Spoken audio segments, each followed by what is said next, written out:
मित्रांनो, तुम्ही तुमचे निर्णय कशा रीतीने घेता? तुम्ही रॅशनॅलिटीच्या जोरावर निर्णय घेता की भावनिकदृष्ट्या निर्णय घेता? जर भावनिकदृष्ट्या निर्णय घेत असाल तर अनेक जणांनी तुम्हाला सांगितलं असेल की भावनिकदृष्ट्या निर्णय घेणं हे योग्य नाही आहे. तर लॉजिकली म्हणजेच रॅशनली विचार करूनच तुम्ही निर्णय घेतला पाहिजे. पण रॅशनॅलिटीला देखील काही लिमिटेशन्स आहेत. हे आपण आज ह्या व्हिडिओमधून जाणून घेणार आहोत. विचार करा की तुमच्या समोर 2 ऑप्शन्स आहेत आणि तुम्हाला निर्णय घ्यायचा आहे की ऑप्शन ए तुमच्यासाठी चांगला आहे की ऑप्शन बी तुमच्यासाठी चांगला आहे, आणि दोन्ही देखील इक्वली एलिजिबल आहेत. ऑप्शन ए देखील सेम आहे, ऑप्शन बी देखील एलिजिबिलिटीच्या दृष्टीने बघायला गेला तर सेम आहे.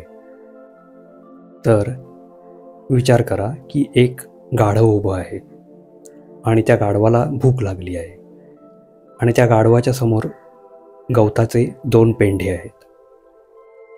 पेंढा ए, पेंढा 2, म्हणजे उजवीकडे एक पेंढा आहे, एक डावीकडे पेंढा आहे, आणि त्यातल्या एका पेंढ्याची त्याला निवड करायची आहे. पण दोन्ही पेंढे जे आहेत ते सिमिलर आहेत. अशा परिस्थितीमध्ये गाढव इनडिसिसिव्ह होऊन निर्णय घेऊच शकत नाही आहे, कारण की रॅशनॅलिटीच्या दृष्टीने तो विचार करतो आहे की यातला कोणता पेंढा मी निवडू, हा पेंढा चांगला आहे की तो पेंढा चांगला आहे. आणि अशा रीतीने गाढव एक दिवस मृत्युमुखी पडतं भुकेने, कारण की तो डिसिजनच करू शकत नाही की हा पेंढा खाऊ की तो पेंढा खाऊ. हीच गोष्ट आपल्यासोबत देखील घडू शकते जर आपण वेळीच निर्णय घेतले नाहीत तर. फिलॉसॉफीमधला हा पॅराडॉक्स बुरिडन्स डॉंकी पॅराडॉक्स म्हणून ओळखला जातो. या पॅराडॉक्समध्ये आपल्याला शिकायला मिळतं की रॅशनॅलिटीने निर्णय घेणं दरवेळीच व्यावहारिक असेल असं नाही. कधीकधी तुम्हाला ते इनडिसिसिव्ह देखील बनवू शकतं. अनेक गोष्टींमध्ये तुम्हाला कधी ना कधी असे डिसिजन्स घ्यावे लागतात की दोन्ही डिसिजन्स जे आहेत ते सेम आहेत, म्हणजेच ते तुम्हाला सेम आउटकम देणार आहेत, पण तुम्हाला त्यातल्या एकाची निवड ही करावीच लागते. अशा वेळेला तुम्ही निर्णय न घेता तसेच स्टक राहिलात तर तुमचं नुकसान हे देखील होणारच आहे. समजा रिलेशनशिपमध्ये तुम्हाला 2 ऑप्शन्स आहेत, म्हणजे तुम्ही समजा पुरुष आहात तर तुमच्यासमोर 2 मुली आहेत आणि दोन्ही ज्या आहेत त्या सिमिलर आहेत, म्हणजे जवळजवळ त्या सारख्याच आहेत सौंदर्याच्या दृष्टीने, तसेच त्यांच्या स्वभावाच्या दृष्टीने किंवा करिअरच्या दृष्टीने त्या दोन्ही सेम आहेत. तर अशा रीतीने तुम्हाला डिसिजन घ्यायचा आहे, आणि डिसिजन घेणं हे तुमच्यासाठी फारच कठीण झालं आहे, कारण की तुम्ही डिसाईडच करू शकत नाही आहात की कोणाची निवड करावी. आणि अशातच तुम्ही समजा वेळ वाया घालवलात आणि ती जी 2 मुली आहेत त्यांना दुसरं स्थळ सांगून आलं, तर त्या दोन्ही देखील लग्न करून एके ठिकाणी निघून जातील, म्हणजे त्यांच्या सासरी, आणि तुम्ही मात्र इथे हात चोळत उभे राहाल, कारण की तुम्ही डिसिजनच घेतला नाही. फक्त रिलेशनशिपच्याच बाबतीत नाही तर हीच गोष्ट करिअरच्या बाबतीत देखील लागू पडते.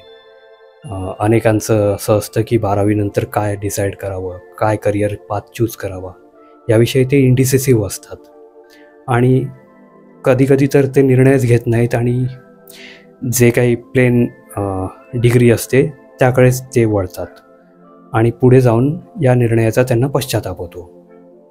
तर या गोष्टी आहेत, या इनडिसिसिव्हनेसमुळेच होतात. आणि बहुतेकदा ह्या गोष्टी अशा असतात की तुम्ही एक करिअर आणि दुसरं करिअर यांच्यामधले प्लस आणि मायनस शोधूच शकत नाहीत, म्हणजेच निगेटिव्ह आणि पॉझिटिव्ह शोधू शकत नाही. तर अशा वेळेला तुम्हाला असं वाटतं की अरे हे पण चांगलं आहे, म्हणजे हॉटेल मॅनेजमेंट समजा उदाहरणार्थ हॉटेल मॅनेजमेंट चांगलं आहे, तुम्हाला हे देखील वाटतं की इंजिनिअरिंग चांगलं आहे, आणि अशा रीतीने तुम्ही निर्णय करू शकत नाही आणि शेवटी प्लेन ग्रॅज्युएशन घेऊन तुम्ही प्लेन ग्रॅज्युएट होता. तर हीच गोष्ट आपल्याला हा पॅराडॉक्स सांगतो की तुम्ही एक तरी डिसिजन हा घ्यावाच लागेल. जर तो नाही घेतलात तर या गाढवाप्रमाणे तुमचं जे आहे नुकसान होऊ शकतं. अनेक वेळेला आपल्याला छुटपूट डिसिजन्स देखील घ्यावे लागतात. एकदाच आमचंच उदाहरण देतो की एकदा मी आणि माझा मित्र दोघे स्टेशनवरती आलो होतो आणि रात्री उशिरा आम्ही घरी येत होतो. तर जसे स्टेशनवरती पोहोचलो तेव्हा आम्ही डिसाईड करायला घेतलं की आज जे आहे आपण बाहेरच जेवूया. आणि बाहेर जेवूया असं ठरवलं आणि रेस्टॉरंट कुठलं निवडायचं यासाठी आम्ही दोघांनी 2 रेस्टॉरंट काढली की रेस्टॉरंट एमध्ये जाऊया असं मी म्हणालो, तर रेस्टॉरंट बीमध्ये जाऊया असं तो म्हणाला. आणि कधी मी म्हणतोय की रेस्टॉरंट बीमध्ये जाऊया, कधी तो म्हणतोय रेस्टॉरंट एमध्ये जाऊया. आणि दोन्ही रेस्टॉरंट जी होती ती सिमिलर आहेत, म्हणजे टेस्टला आणि सगळ्या गोष्टीला. पण तरी देखील आम्ही डिसिजन घेऊ शकलो नाही की कुठे जायचं. आणि अशा रीतीने आम्ही अर्धा तास जवळजवळ तिकडेच काढला. आणि शेवटी डिसिजन घेऊन आम्ही रेस्टॉरंटमध्ये प्रत्यक्षात जेव्हा गेलो त्यावेळेला ती दोन्ही रेस्टॉरंट जी होती ती बंद झाली होती. आणि ती बंद झाल्यामुळे आम्हाला शेवटी रस्त्यावरती जे फ्राय राईस विकतात त्यांच्याकडून फ्राय राईसचं पार्सल घेऊन घरी जावं लागलं. तर अशा रीतीने गोष्टी होतात की जिकडे तुम्हाला छुटपूट डिसिजन घेण्याची गरज असते आणि ते देखील तुम्ही घेऊ शकत नाही आणि ॲट दी एंड तुम्हाला नुकसान होतं. तर अशा परिस्थितीत जर तुम्ही अडकला असाल तर तुम्ही काही उपाय करू शकता. म्हणजेच अशा द्विधा मनस्थितीत अडकला असाल तर तुम्ही पुढील उपाय करू शकता. जिथे तुम्हाला माहिती आहे की आउटकम जे आहे ते सिमिलर येणार आहे तिथे तुम्ही हा उपाय करू शकता. उपाय नंबर 1 म्हणजे सिम्पल कॉइन फ्लिप करू शकता आणि हेड आणि टेलच्या आधारावरती तुम्ही डिसिजन घेऊ शकता. उपाय नंबर 2 इथे तुम्ही स्वतःला एक डेडलाईन देऊ शकता.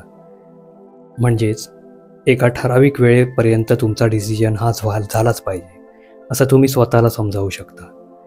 कदाचित या हॉटेलच्या उदाहरणामध्ये आम्हाला स्वतःला डेडलाईन द्यायला हवी होती की नेक्स्ट 5 मिनिट्समध्ये आपण डिसाईड करायलाच हवं की कोणत्या हॉटेलमध्ये आपल्याला जायचं आहे, रेस्टॉरंटमध्ये तुम्हाला जायचं आहे.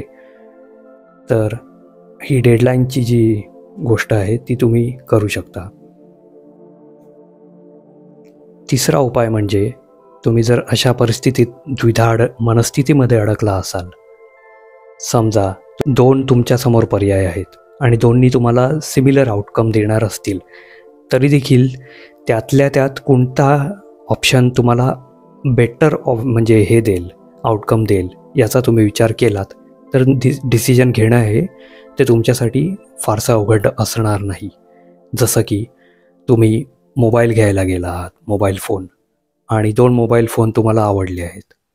तर त्या 2 मोबाईल फोनमधल्या काही अशा गोष्टी तुम्ही शोधून काढू शकता की समजा मॉडेल एमध्ये एखादी गोष्ट कमी आहे, मॉडेल एचा जो कॅमेरा आहे तो चांगला नाही आहे किंवा थोडाफार म्हणजे मायनस आहे, निगेटिव्ह आहे हा पॉईंट. तर मॉडेल 2 जो आहे त्याचा कॅमेरा एच्या तुलनेमध्ये थोडासा चांगला आहे. तर अशा परिस्थितीमध्ये ऑब्व्हियसली तुम्ही मॉडेल बी निवडू शकता. अशा रीतीने तुम्हाला थोडंसं म्हणजे काम करावं लागेल की खोटी ज्या असतील गोष्टीमधल्या त्या शोधाव्या लागतील. या सांगता येत नाही, पण म्हणजे असं बोलणं योग्य ठरेल की नाही माहीत नाही, पण तुम्ही रिलेशनशिप बाबतीत देखील ही गोष्ट करू शकता की दोघींपैकी एकाची निवड करायची असेल एका व्यक्तीची तर तुम्ही अशा रीतीने निर्णय घेऊ शकता. बाकी तुम्ही ठरवू शकता. तर व्हिडिओ आवडला असेल तर लाईक करा आणि तुमच्या कॉमेंट्स ज्या आहेत त्या कॉमेंट सेक्शनमध्ये लिहा. विचारवेधला सबस्क्राईब करून ठेवा जेणेकरून पुढे येणारे व्हिडिओ तुम्ही चुकवणार नाही आणि पुढचे व्हिडिओ येईपर्यंत विचार करत राहा.